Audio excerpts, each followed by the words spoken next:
Hello viewers, आज के episode में उमर ने कन्फेशन करना है एक मर्डर का ज़ैनब के सामने। क्या ज़ैनब और उमर दोनों मिलकर ये कन्फेशन पुलिस के सामने कर सकेंगे? इस एपिसोड में हम देखते हैं कि उमर अपने लॉयर से मिलता है जिसको उन्होंने फुरकान के लिए हायर किया है। उमर वकील से पूछता है कि अगर फुरकान ने मर्डर किया है तो कम से कम सज़ा भी कितनी हो सकती है, जिस पर वकील कहता है कि 10 से 15 साल।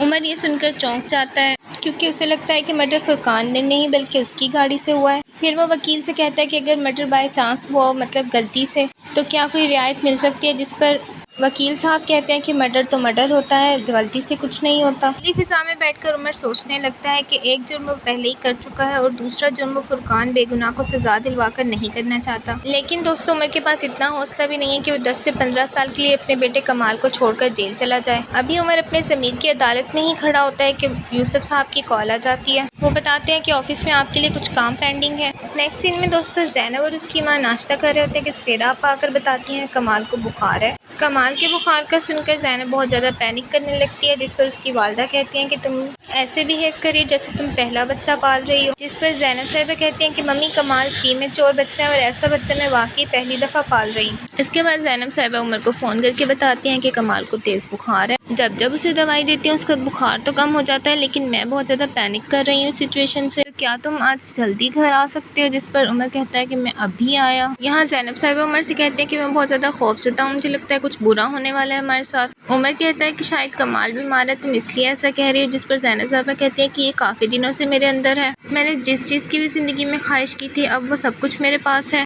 इसलिए अब मुझे डर लगता है कि ये सब कुछ ख़राब हो जाएगा। उमर ज़ैनब की बातों को समझ तो रहा होता है। फिर ज़ैनब साहिबा कहती हैं कि मुझे और कमाल को तुम्हारी पहले से ज़्यादा ज़रूरत है, आप तो वादा करो तुम हमें छोड़कर नहीं जाओगे। ज़ैनब की बातें सुनकर उमर के दिमाग में वकील की बातें आने लगती हैं। इसके बाद उमर ज़ैनब से वादा कर लेता है कि वो उन्हें छोड़कर कभी नहीं जाएगा, लेकिन दिल ही दिल वो खुद से भी ये वादा करता है कि वो फुरकान को भी ज़रूर बचाएगा। अपने अंदर की घुटन को कम करने के लिए उमर साहिल पर आता है, क्योंकि ज़ैनब से वादा करने के बाद ये घुटन और बढ़ जाती है। वो किसी बेगुनाह को सज़ा नहीं दिलवाना चाहता और उसे लगता है कि फुरकान उसकी वजह से सज़ा काट रहा है। उमर डिसाइड करता है कि वो ज़ैनब को सब कुछ सच बता देगा। यही सोचकर वो ज़ैनब को कॉल करता है और उसे भी साहिल समंदर पर आने को कहता है। फिर ज़ैनब पूछती है कि उमर, तुमने मुझे क्या बात करने के लिए बुलाया है? जिस पर उमर कहता है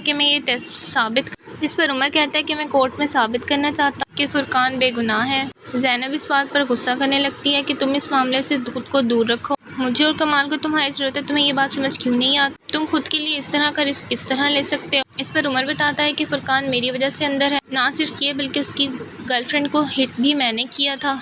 दोस्तों, ये सब बातें सुनकर ज़ैनब तो शॉक रह जाती है, लेकिन उमर ये सभी कन्फेस इसलिए कर रहा है क्योंकि ये बात सच है कि उमर भी उस रात जायवा कुआं पर था और वो ड्रंक भी था। लेकिन इससे ये कहीं साबित नहीं होता कि उमर की गाड़ी से जो भी चीज़ हिट हुई वो लड़की ही थी, कोई जानवर या कोई भी और चीज़ हो सकती है। लेकिन चूंकि उमर गिल्टी मान चुका है खुद को, तो वो ज़ैनब के सामने खुद को सरेंडर करने को तैयार है। आपको क्या लगता है, ज़ैनब उमर के इस राज को छुपा लेगी या फिर उसे जेल भिजवा देगी? नेक्स्ट सीन में दोस्तों, अब्दुल्ला साहब आज ईशल की दुकान पर गए थे उसके साथ, जहाँ से वापस आकर उन्हें लगता है कि ईशल को एक हेल्पर की ज़रूरत है। ईशल इस बात से इनकार करती है कि उसे कोई हेल्पर नहीं चाहिए, लेकिन अब तुम मेरी बीवी और तुम्हारा ये स्टेटस नहीं। फिर वो जुलकर से फौरी तौर पर एक मेड अरेंज करने को कहते हैं। इसके बाद वो लोग घर आते हैं तो मुस्तफ़ा और दोस्तों, ईशल मेड नहीं रखना चाहते क्योंकि बुटीक काम करने की जगह नहीं है बल्कि उसके लिए लियो से मिलने का बहाना है। इसके बाद जब वो लोग घर आते हैं तो नायला और मुस्तफ़ा से गार्डन में उनकी मुलाकात होती है। इसके बाद अब्दुल्ला साहब नमाज पढ़ने के लिए चले जाते हैं और ईशल मुस्तफ़ा के पास आकर बैठ जाती है। फिर ईशल मुस्तफ़ा से पूछती है कि तुम्हें क्या कंप्यूटर टेक्निकल्स का शौक है? जिस पर मुस्तफ़ा तो साफ इनकार कर देता है। दोस्तों, ईशल यहाँ बहुत कंफ्यूज है क्योंकि उसे समझ नहीं आ रहा वो QR कोड वाला मामला किस तरह से हल करे। वो मुस्तफ़ा को इल्ज़ाम दे या किसी और को। इसके बाद वो अपने रूम में आती है और लियो को कॉल करती है। लियो को बताती है कि अब्दुल्ला साहब मेरे लिए एक मेड अरेंज कर रहे हैं, तो बेहतर है कि तुम अब्दुल्ला साहब से पहले ही अरेंज कर लो